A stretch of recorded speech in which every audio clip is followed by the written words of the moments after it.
As humans, we're all here together for one of many purposes, but one of them is our desire to succeed. Now, we can define success in many ways, but we all have that innate one desire to succeed. My name's Lori Van, and I've spent my entire professional life trying to understand how to help humans perform better. For the last 20 years, I have worked with my clients to help them reach their full potential. Now, one day, I was sitting in a meeting, and it occurred to me, I think we live in a zombie society. Now, you may ask, what on earth is a zombie society? I mean, isn't that a TV show or something? No, this is actually happening in our world. So the zombie society is one that's being impacted by Pride, pride. And it's interfering with our ability to live life to the fullest. So let me tell you what that acronym PRIDE stands for. It's perfectionism, it's rigidity, it's instant gratification, it's dependency, it's egocentrism. Now, what could possibly be the consequences of pride? Well, let me tell you, some of those consequences are going to be anxiety, depression, substance abuse, violence. In my areas of expertise, non-suicidal self-injury and suicide.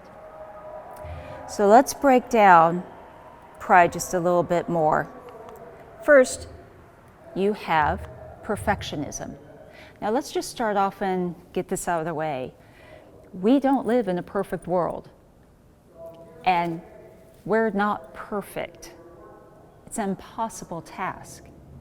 And to think that you can somehow be perfect, well, frankly, is flawed thinking. The problem lies in that sometimes we stop challenging ourselves for that fear of failure. And when we stop challenging ourselves, well, we stop growing. There is no growth in fear. And frankly, fear will slowly kill us. Now, the R is rigidity. Now, we know if something is immovable or is stuck or is, solid somehow, that rigid, inflexible things tend to break. Now, in our society, sometimes we like to get into, let's say, the status quo effect. The, if it ain't broke, don't fix it type of attitude.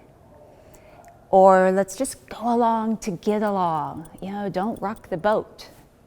Well, rigidity is problematic because if something is rigid, it can't grow. So you're going to see a little bit of a theme here that when things are rigid, we don't grow. Our society isn't growing because we have such rigid definitions of things. We're blocking out that creative spirit. I is for instant gratification, which I think has become a little bit of a scourge in our society. It's been detrimental, to say the least.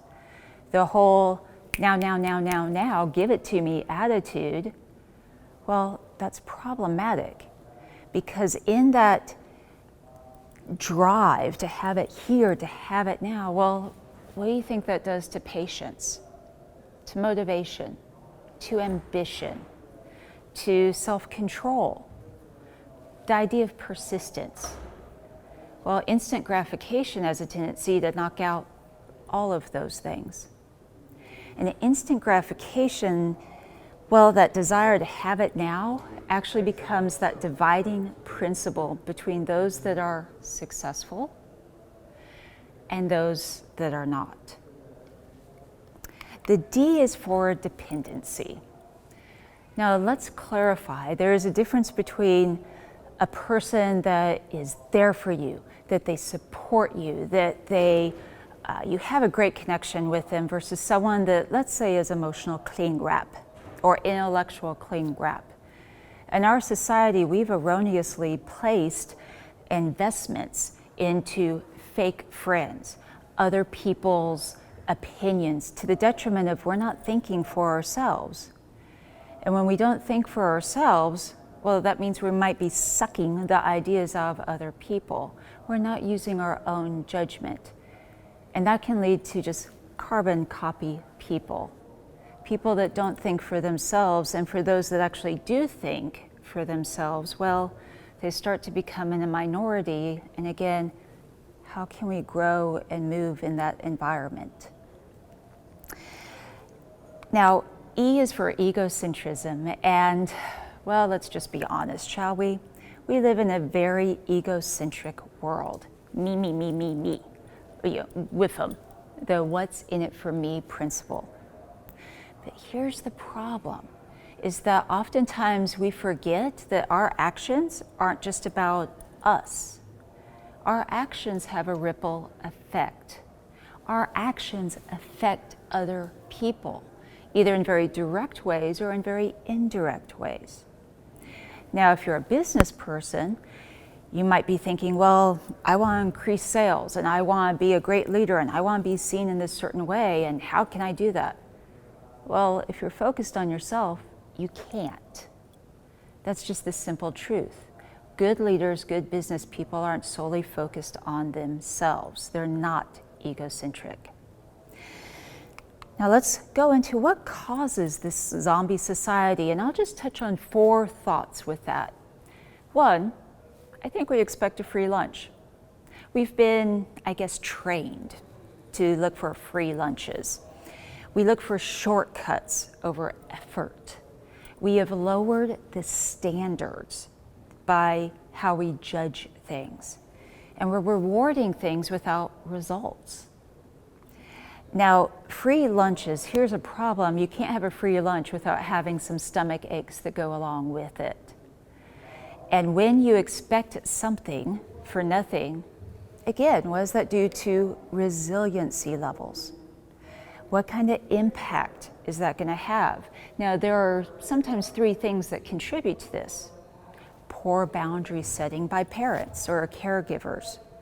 It could be role modeled. Heaven knows our society has done that. And some people just go, whatever, sure, and they just give in. And obviously, those are not helpful for the individual. Now, what about taking those shortcuts? Well, again, if you take a shortcut versus working through something, where's your experience level? You miss out on valuable lessons from trying and failing and putting yourself out there. But you also miss out again on that resiliency piece. And when society lowers its standards, it brings us all down. Lower expectations, lower standards, there's no improvement there. I mean, where's the bar to achieve? And yes, there are always going to be a certain few that always want to excel and go above that bar. But our society needs to be going up with it.